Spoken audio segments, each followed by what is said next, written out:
Hi, I'm Alex, Hey, I'm Val. and we're here to talk about... The Sopranos, Yep, that is what we're here to talk about. as usual. The strong silent type. The Strong Silent Type, Season 4, Episode 10. Yeah, We talk about Sopranos yeah, after we watch it, yeah, and we decided it would be a good idea to record ourselves talking about it, yeah. which is questionable. Well, I mean, I don't know. We So like it. you're just, I mean, we would do it anyways, but you're just part of our strange conversation. Yeah. So if you're listening to this, Mm-hmm. and you think we have any intelligent ideas, Yeah. then write to us and let us know what you think. Yeah. 'Cause, Amazingly, you won't be the first. Some others have emailed us, and we appreciate it. It's great. yeah, we just, again, this is just our conversation, our thoughts directly after watching an episode. So Yeah. take what you will from it. Yeah. But we like to think about what's going on kind of underneath the surface. This show has so much metaphorical value and so much symbolism. I think that's kind of where our focus is. Mm-hmm. And that's kind of With a the little bit magic of the like show. psychology on the side. Yeah. Yeah. Side psychology. Yeah. Side dish. So this is an episode that has a lot of both of those things, It is. I think. We definitely have a lot of the main messages of Sopranos coming through in some of these conversations that people Which are main having. messages? There's a lot of them. Can I talk about my points that I was going to say? I would love for before? you to And talk I'll about your delve- points that you were gonna say I'll delve before. more into those in a second. You got it. Cool. I'm just summarizing Okay. the things I want to talk about. Yep. So the messages, larger messages of the Sopranos. Mm-hmm. We have a really good insight into some of the psychology of the characters because we're kind of in this like therapeutic or anti-therapeutic state throughout this whole episode. So I think that's important. Yeah. We have a lot of color stuff going on, which I know is your favorite thing to talk about. It was. I feel like I'm past my color prime. You're past it. Well, It's more of like a season 1, season 2. oh, interesting. obsession I of think mine. just last episode you were talking about Well, it. it does come back. Mm-hmm. I can't avoid I think it. there's something about the color green here. Mm-hmm. But that's just me. And I think those are kind of my three main things I want to hit this episode. Okay. What about you? Well, I want to follow your train of thought. I love it. So where do you want to start? Nope, you go ahead. What are you doing? Well, I think there's a lot of focus on what the title puts out there, the strong silent type. Who is a strong silent type? What does that mean? And what does that leave you with? I think that this episode leaves us with characters that are very alone. I think almost all of our main characters, be it Tony, be it Furio, be it Carmela with the note that she leaves, be it Polly with his picture, be it Christopher. Benny, who I just learned his name. Yeah, we just learned his name. Be it Christopher in rehab, be it Adriana. I feel like all these characters, Patsy in a motel. yeah, these people don't have true human connection. And I think that they are chasing something that is leaving them rather alone. And I think that that is really where we're left off at the end of this episode. And it's somewhat tragic. Right. So if they don't have human connection, I feel like that kind of ties into this animal connection that we see really strongly here. Yes. Right? So like in terms of, you asked me earlier, what are some of the main messages Yeah. that I was going to talk about?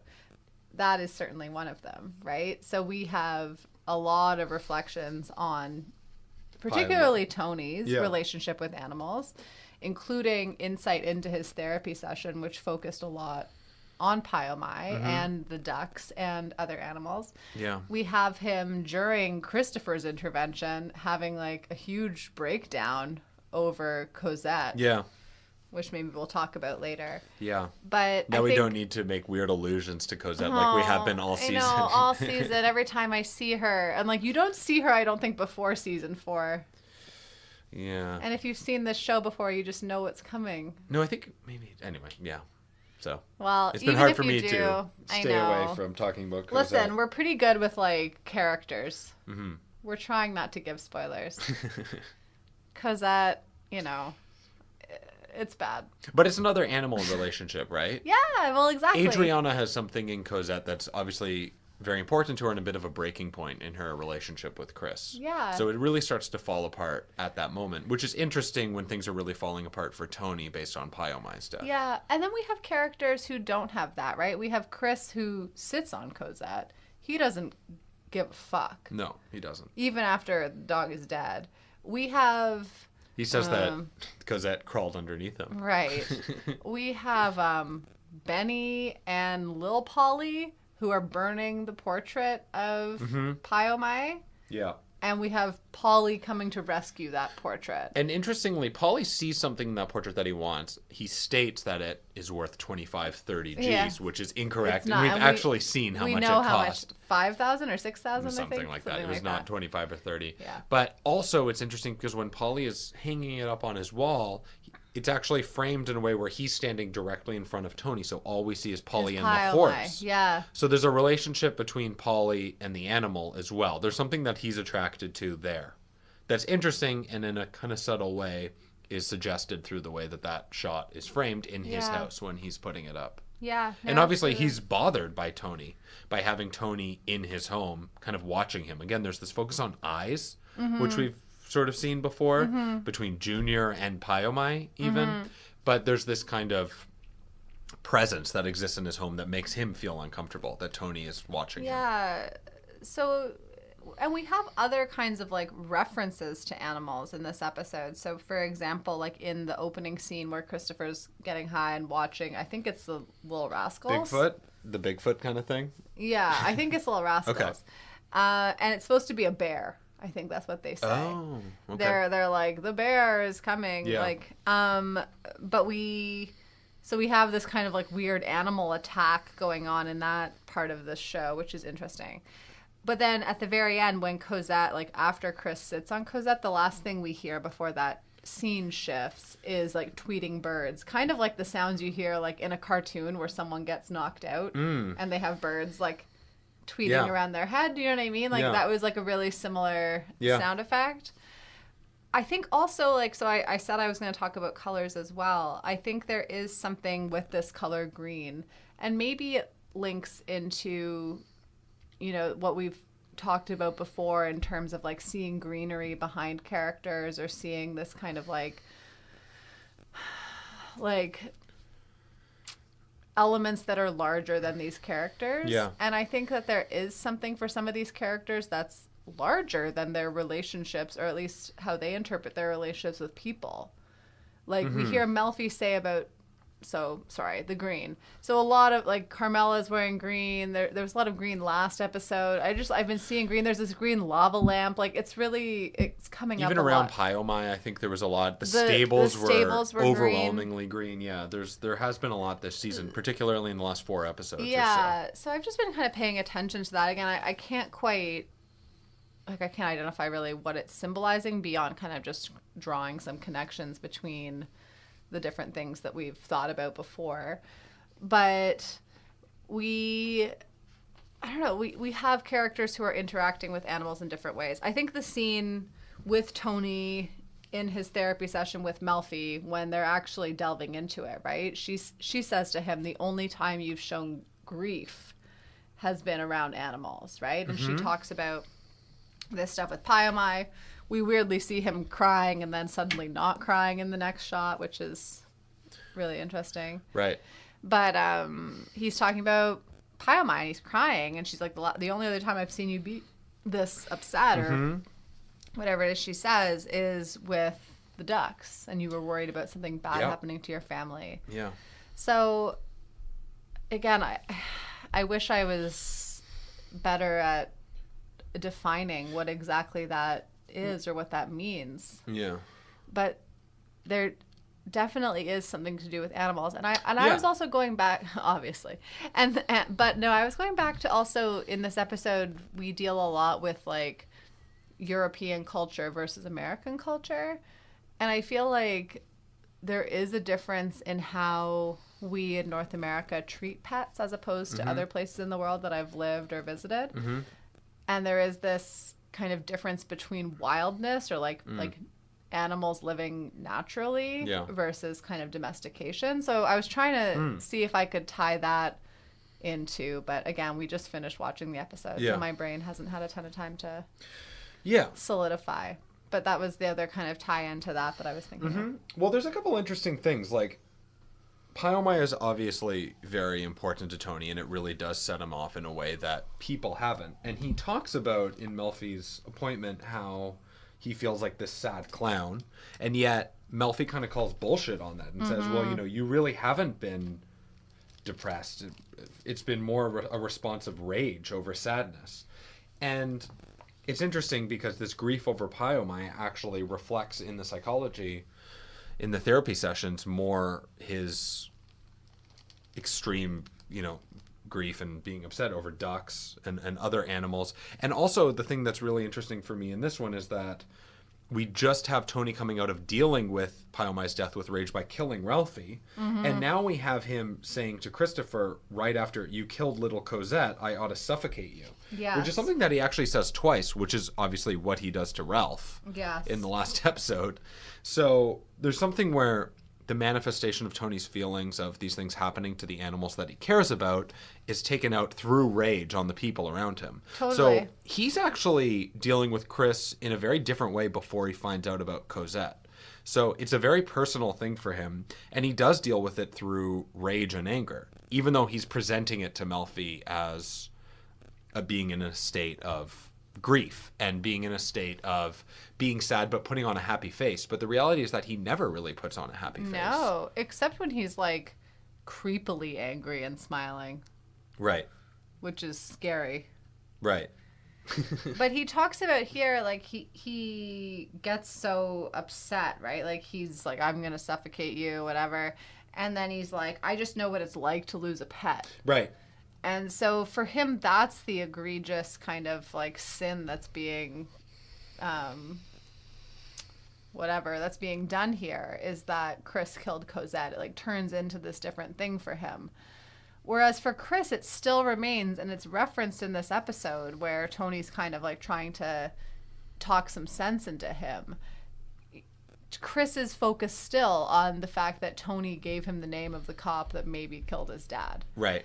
And that's Chris's focus. Tony has these kind of larger ideas at play, right? So Yeah. again, there's kind of this difference between how those two characters process relationships and process kind of like the world around them. Well, and their relationship is so strong. We do know that Tony probably would have killed anybody else other than Chris in this position. Yeah. And we know that they have this special relationship where Christopher is kind of safe, and yet he is getting these kind of tough values from Tony. Mm-hmm. And Chris is also linked to Tony in a really interesting way where he's kind of saying fuck you to everybody.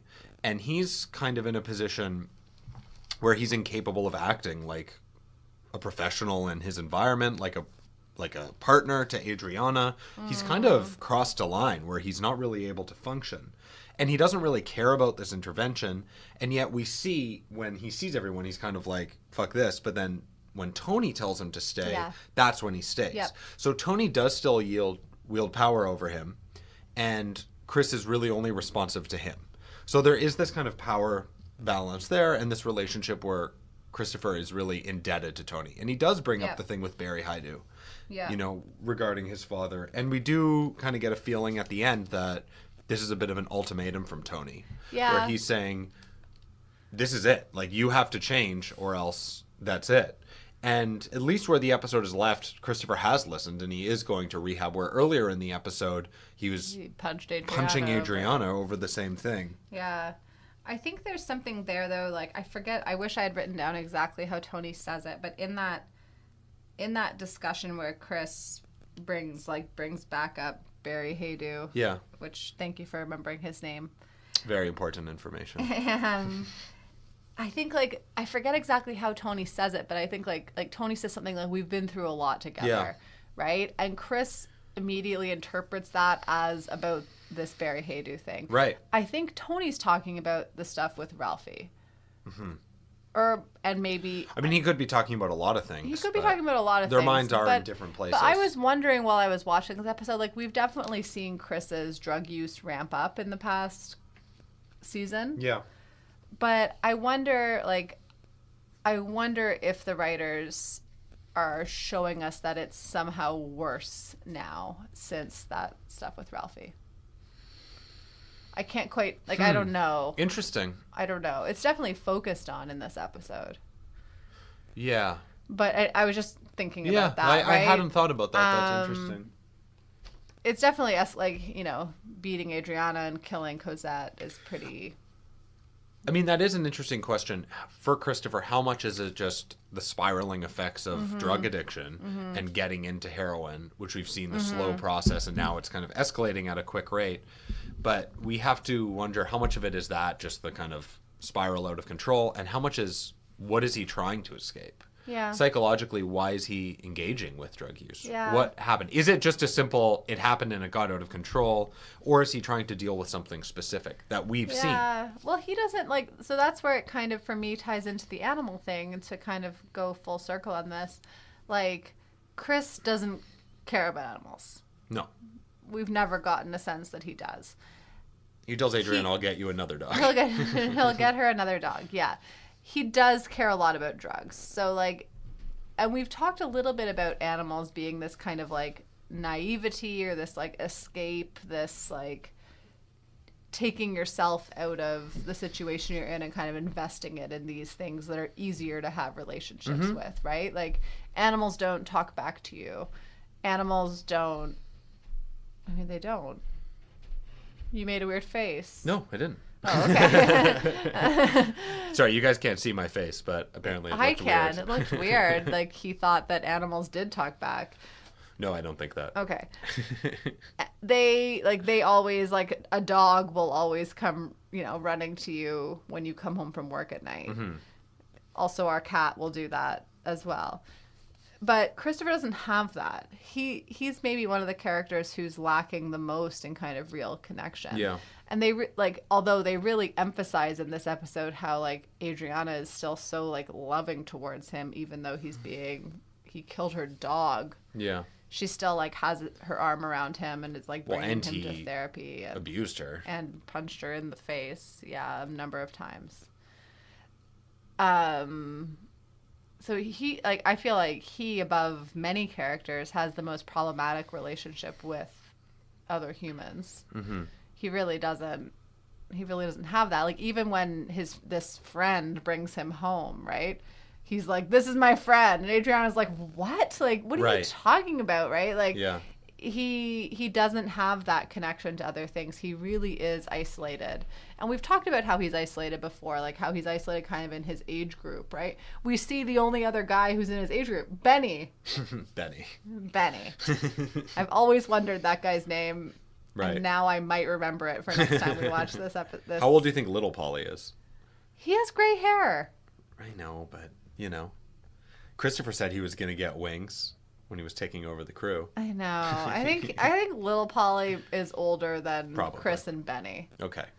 That's my Very guess. important questions of The Sopranos. It really is. But so Christopher's relationship, and again, we've also seen, and this is really convoluted, but we've also seen horse as heroine and horse as the animal being kind of overlapped in past episodes, right? Like, we see horse coming up a lot. And also, I mean, this is, again, a bit of a stretch, but something that happens is Ralphie, the connection between the way he says horse and whore. And there's for me, there's something, too, with these relationships with animals we've talked about and the men's relationship with women. Right. They're these kind of disposable, non-two-way relationships where it's this kind of domination, lack of sentimental attachment.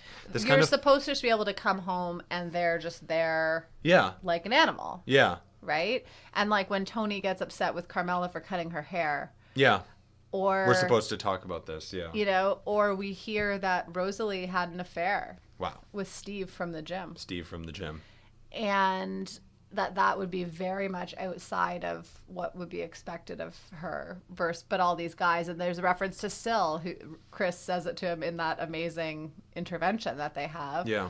He's like, "You're out fucking every whore with your wife and kids at home," or whatever. Like, you know, calls him out on that kind of behavior. Yeah. It's really, I don't know. Yeah, there's, I think, the overlap between drugs, women. Yeah. animals. Yeah. That there really is something there, that kind of like trilogy. Totally.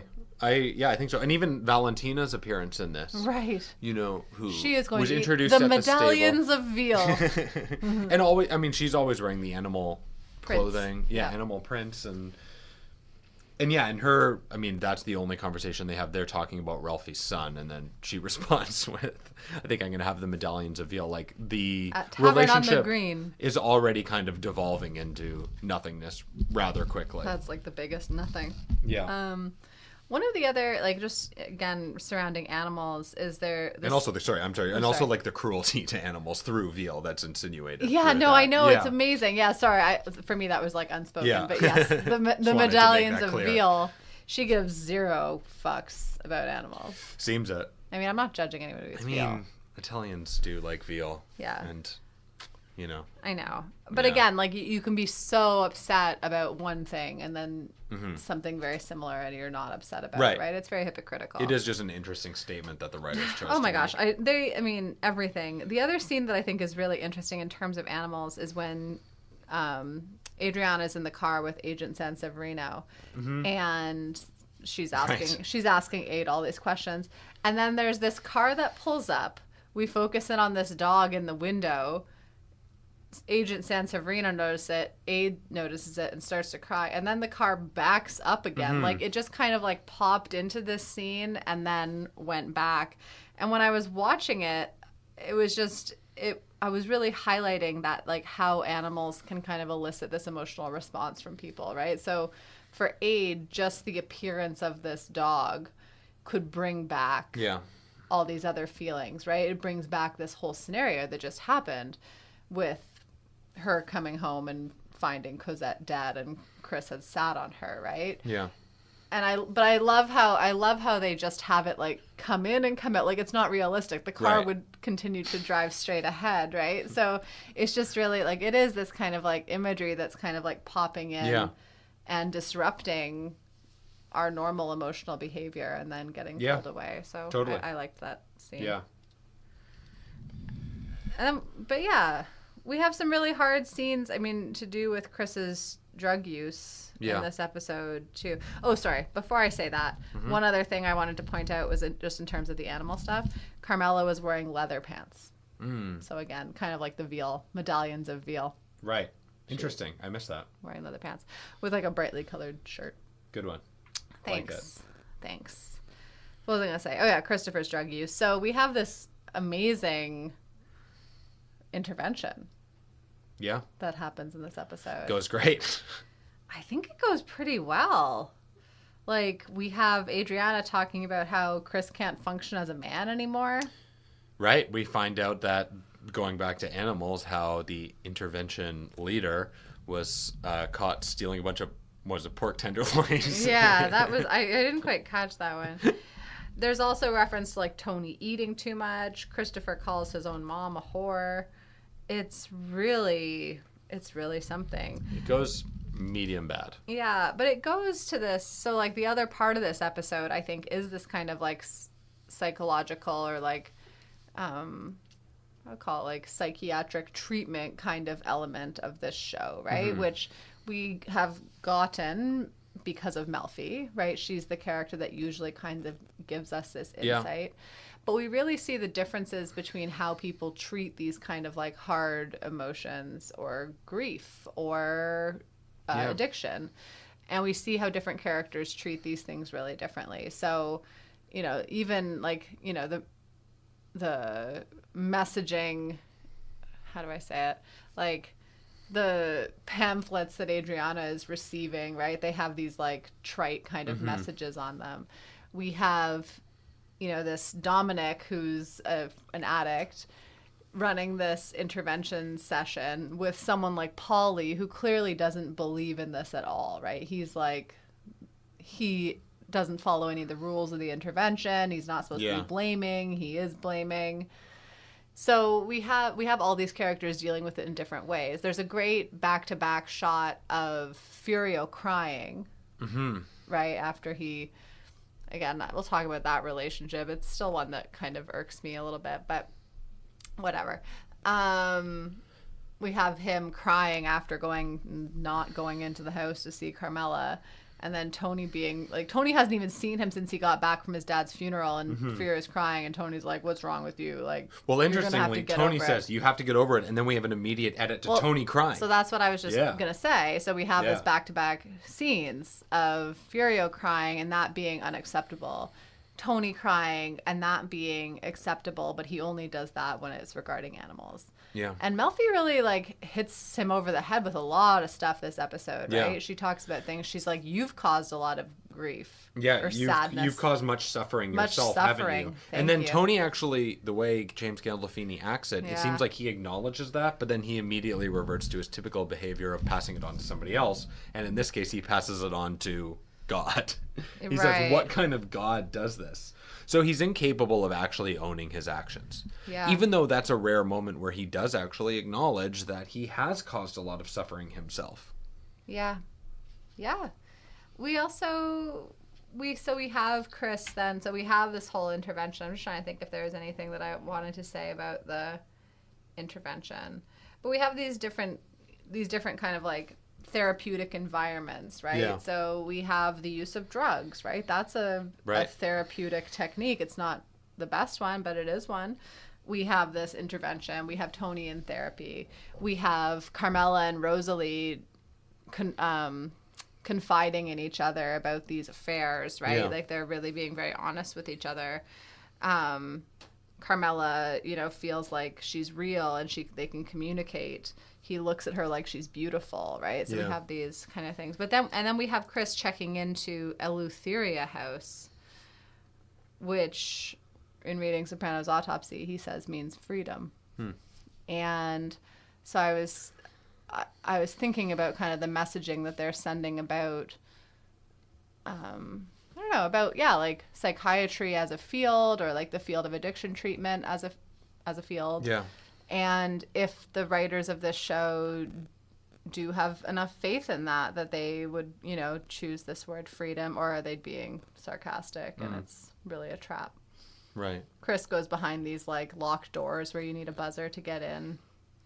And there seems to be something kind of, I don't know if condescending is the right word towards the treatment, but the choice, like they can't have any chocolate bars, and the way that it's like repeated, almost like a mantra or something, by the receptionist who's reading her book and then says no caffeine. There's something a little bit off-putting. But there's things off-putting about all sorts of these treatments, right? Like I love when Dominic, the intervention guy, is like, we like to refer to it as a carefrontation. And so you can feel these characters like Polly in particular, like just rolling their eyes at this stuff, right? Yeah. Because it feels just, it's not the way they were brought up. It's not the way that they deal with things. And I think that's what links back into the title of this episode, like being the strong silent type. Yeah. That's what's really valued in this social situation. But yet none of the characters really display that, right? Like, well, the only character who displays that is Svetlana, which we'll get to later. Polly is not the strong silent type. Definitely not silent. Well, he's just telling everything to everyone. Tony is not the strong silent type because he does go to therapy and he, whatever, like people look down on him for that. Chris is not the strong silent type either. He, like, again, like, zero. Well, his strength is called into question by Polly, who says you're weak for succumbing to drugs. Yeah, and again, like, that's not my personal opinion, but this is how these characters see this, right? So if you value this strong silent type, then anything that falls outside of that is problematic, but they fail to see their own selves in that as well. Yeah. What about, do you see anybody as a strong silent type? I think like Furio's pretty strong and silent. Yeah. If I had to pick someone. And he's actually backing off of Carmela, and it seems like that actually is a decision that is hard for him. He's being strong and silent. Like he's like holding back his emotions, right? And like not letting her see that. Yeah. And he's not having, like, she talks about how they just can communicate so well, which again is like a little bit questionable for me. But whatever, if that's how she feels, that's how she feels. I don't know. But he's also holding back on that aspect, right? Like, he's not saying things to her that he maybe, I guess, normally would have. There's also, it seems like there's something that's kind of pent up within Furio. I mean, when we see Carmela at his house, the way that scene is left is with the kettle boiling. And it's getting to this kind of pressure cooker spot of boiling over. And then we just kind of edit away. And there's some interesting things there, actually. When Carmela comes in, I mean, I can't resist but the color thing, but she's wearing a light blue that's virtually identical to some mugs that he has up on a shelf, which connect something that he has in his domicile to Carmela coming in. Well, she kind of like matches it, right? Well, they match like almost perfectly, and it is a very specific light blue. But for me, there's something for Furio about putting it up on the shelf, like putting it away, kind of out of reach. Interesting. That's interesting, especially when their relationship largely revolves around coffee, pouring coffee for each other. Furio would come in and Carmela would make him a coffee. Carmela comes and Furio makes her a coffee. There's something there that is linking the two of them. Furio wants it in his house, but he's kind of putting it somewhat out of reach, or at least away from his where he currently is. How was he going to make coffee with that kettle? Was he going to make AeroPress? I doubt Furio was going to make AeroPress. What was he going to do with that boiling water? That's a great question. You're right. He probably doesn't use the Stumptown method of boiling his water first before doing it in a mocha pot, but we're really getting off topic here. If anybody wants to talk about coffee, you can listen to our coffee podcast. Our coffee podcast. We don't have a coffee podcast, but we probably could if we wanted to. Maybe we should. Yeah. But no, I think you made a good point there. I think the difference. So there's two relationships in this episode that are kind of related for me, and it's Tony and Svetlana and Carmela and Furio. We both have those characters like consuming something, like drinking or trying to drink something. So I think it is kind of like coffee for Furio and Carmela, and it's like vodka or the red wine with ice cubes for Svetlana and Tony, but more the vodka for me. Carmela refers to the fact that Furio looks at her like she's beautiful. And then we really do see Tony, like we see him looking at Svetlana like she's beautiful. Well, he actually says to her. He says that. Yeah. And you're beautiful. You look like a movie star. You don't talk much, do you? I wish I knew your secret, which is directly referring to the title. More so than anybody else, where we feel like nobody else is the strong silent type. No, exactly. And at the end of the episode, Tony actually acknowledges it and says, you don't talk much, do you? And he respects her strength and her ability to take control of her own destiny, to do this coding for her website. So it is without a leg. Without a leg. Unbelievable. And interestingly, at the end, Svetlana, when we were talking about the isolation of characters, she actually pushes Tony away. She doesn't want a connection with him, really. No. She's uninterested. And she recognizes his, fragility. Yeah. Yeah, absolutely. Yeah. Also, it's interesting how Svetlana smokes cigarettes, because typically when characters are smoking cigarettes, they're rather out of control. But there's kind of a strength that exudes from Svetlana in the way that she smokes. Tony even acknowledges it. The smoke around you, the shadows on your face. There is this almost like femme fatale noir kind of aspect to her. Femme fatale noir. That's like two different things. No, femme fatales are in noir movies. It's like femme fatale and femme noir, I guess.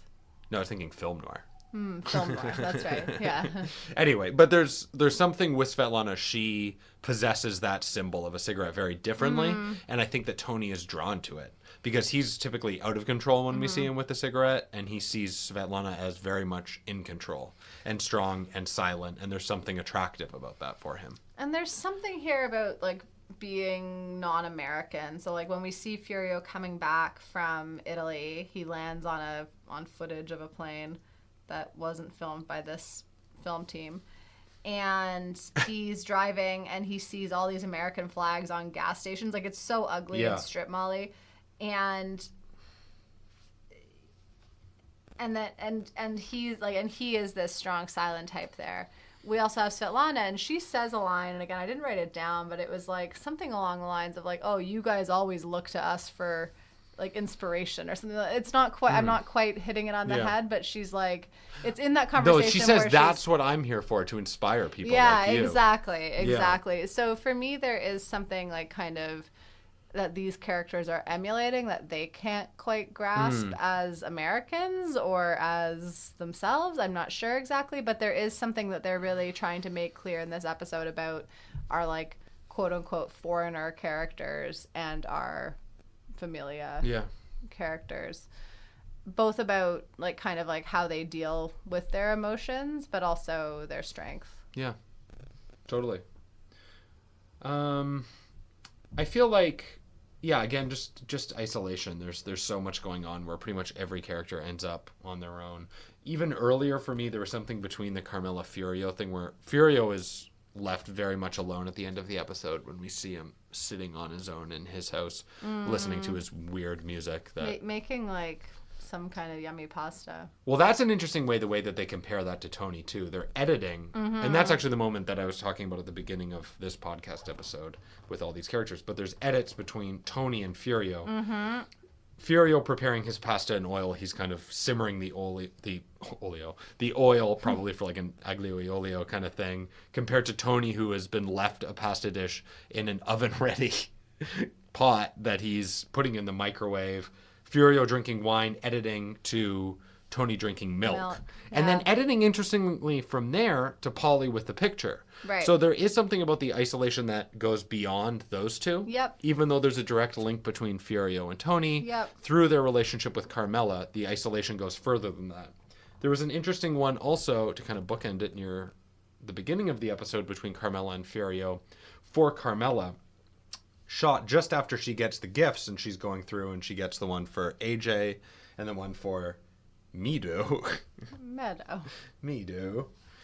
But then she's shot in a distant fashion through the house with the Roman arches on both sides of her, with her short hair that she's presumably done for Furio, isolated. And that's actually something that we've talked about. Now we're going back to, I don't know, maybe season even commendatory, probably, I think. Anyway, but going back season 1, season 2.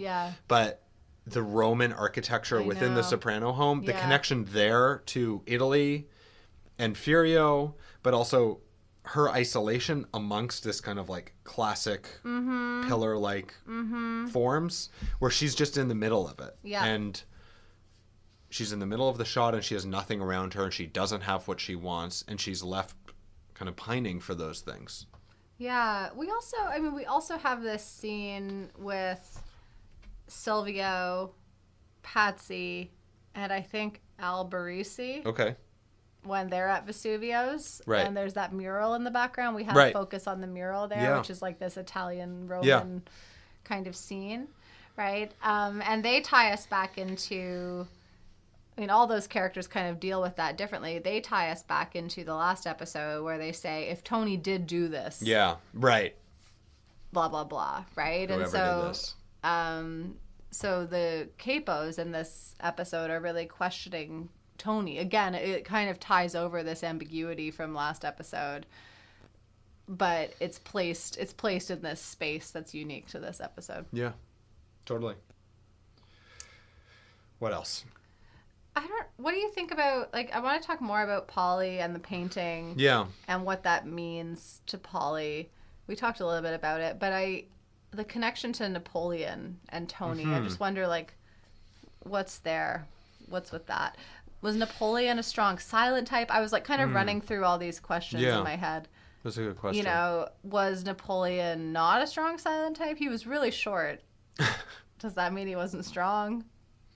He was clearly pretty strong because he was a general. I don't know. Anyways, I'm just like, there's something, like, that's what Polly wants. And that's what we're left with musically, this snare drum march. Yeah. This military, like... Yeah, he's a French general. I don't and yet, know. Polly's decision-making process on the whole thing is...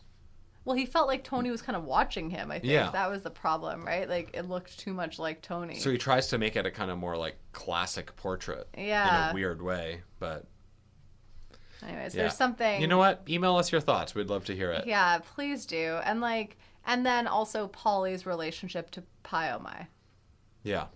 Or at least to this painting of Pyomai. Right. Because Polly's one of the more isolated characters, too. Totally. You know, he isn't married. And there's lots of references to that in the past couple episodes and this episode, right? Yeah. Like, That like he does, they're like they say things like he doesn't have kids, so he has his mom. That was last episode. You know, like, oh, he doesn't get it with Ralphie's son being, you know. So he's super, super isolated and alone. And so then him caring so much about this painting to put it on his wall and then get it retouched or whatever so that it looks like Napoleon instead of like Tony. Yeah. And putting it up there. It's very, I don't know. There was a weird taste thing going on, though, too. Like, he wants it in his home because I think he thinks it's valuable. It looks rich or something. Yeah. Totally. The other stuff, I mean, I just have like little, I mean, just again, regarding Polly, if we're on a Polly topic. Yeah. The fact that he covers his furniture in plastic. Again, like, he's this old dude. He's this old man. I don't know what else to say about it. That's about it. He covers his furniture with plastic. The only other thing I really had to talk about was, I guess, like that, again, and it ties back into isolation. But that scene with Christopher and Adriana where he beats her is one of our more awful scenes, I think. I mean, I always say that, but, like, the fact that she, like, reaches out to try to help him, right? Like, sees this pain in him and sees this problem. He had just killed her dog, right? Like, I'd be like, I'm out. Like, you do you. Yeah. You know, don't let it impact me anymore. But she's in there. Like, she's staying. And she's trying to get this support for him, right? Because she really does. And she says it in her letter later on. Like, she wants to have this life together with him. But that's all she wants. Yeah, that's all she wants. And in this scene, she, like, goes to him and says, like, I think you should give it a try, like, get some help or whatever. And he beats her so grossly and then takes her money and leaves. Pretty messed up. Yeah. And then the next time we see her is at Tony and Carmela's. But it's just, I mean, no, you know, again, like, no spoilers about the arcs of these characters, but it amazes me that we're kind of still there with them in this season. You're right. And also how far they have to go from here and where they go from here. Yeah. But this is a and pretty, what this it is a means pretty that pivotal Adriana point. hasn't left him. Yeah. Yeah. Yeah. And we know she's grappling with a lot. So is Christopher. Like, you know, again, no judgment on Christopher, but they're both grappling with a lot of really complex things in isolation. Neither of them can really tell each other what they really have going on. Can you think of any characters who have somebody to talk to or rely on in this episode? No, and we've talked about this before with, like, Danielle, right? Like, that was like Adriana. She really felt like she had this one person. Yeah, and it was a lie. It was a lie. It was worse than a lie. Tony. It was weaponized against her. Yeah, I mean, totally weaponized against her. Tony, like, I guess has Melfi. Yeah. But he's telling her this story about him relationship. being this sad clown, and it's like, dude, I've seen you be angry. Yeah. You know, and grief-stricken and whatever. That's just, I'm glad you could see yourself like that, but no. But it's not true. You know, it's just not true. It's not useful. Yeah. The only other thing I have is, like, people using, I don't know if this is just, like, writing or characters are just awkward, but, like, we have Furio saying to AJ, "How is it going, man?" And then we have the guy at the Eleutheria house calling Christopher dude. Right. I just feel like it's really weird with these characters. It's probably intentional. They're like, cool, dude, or something. Like, you can't have chocolate in here, dude, or whatever. It's like, okay. It's very American, and Furio's kind of emulating this kind of speech, right? Like, how's it going, man? Right. Because Furio and AJ are such great friends. They're super tight. So tight. And the last thing I wrote on my notes today was drums. So Drums.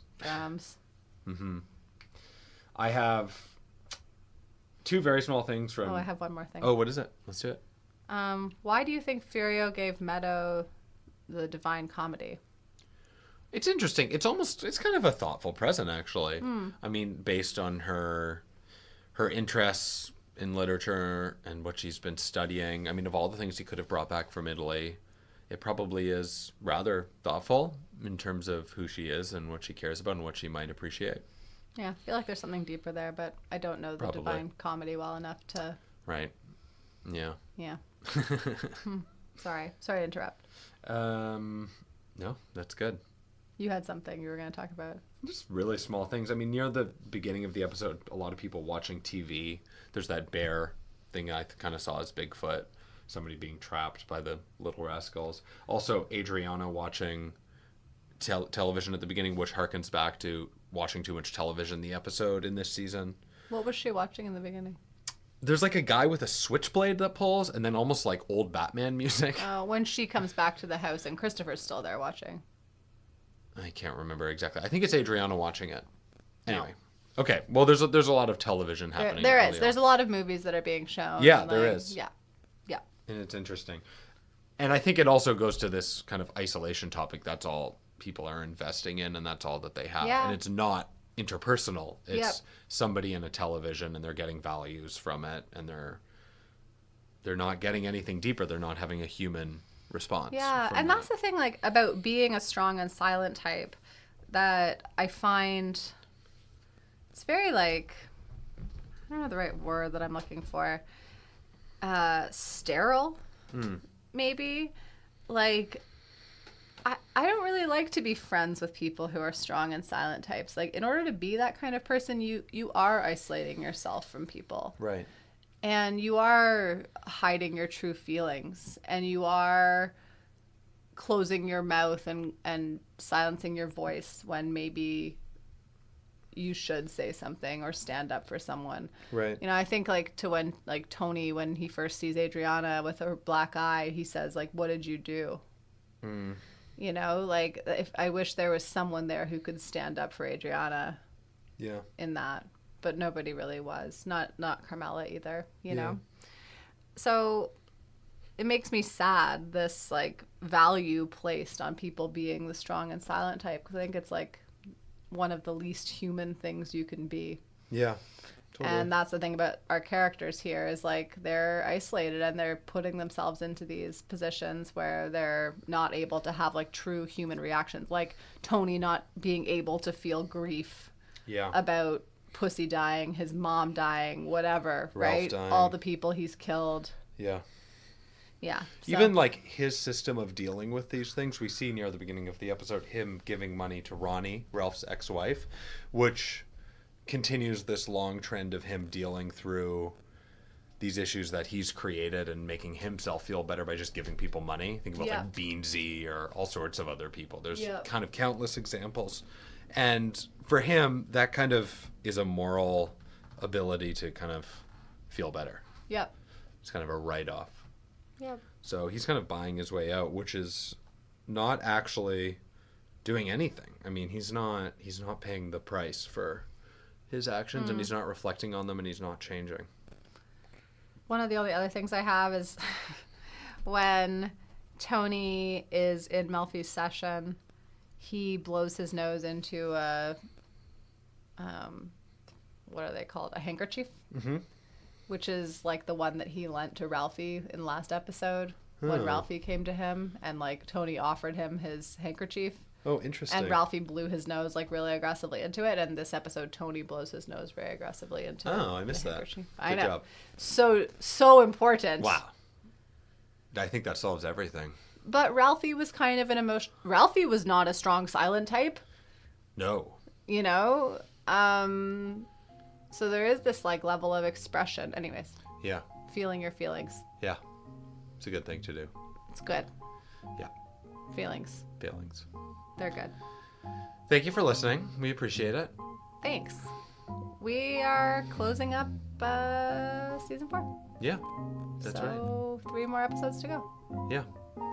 And we hope you'll keep listening. We hope you do listen. Yeah. And we'll be back next time. Bye. To move on to episode 11. Oh, sorry. Bye.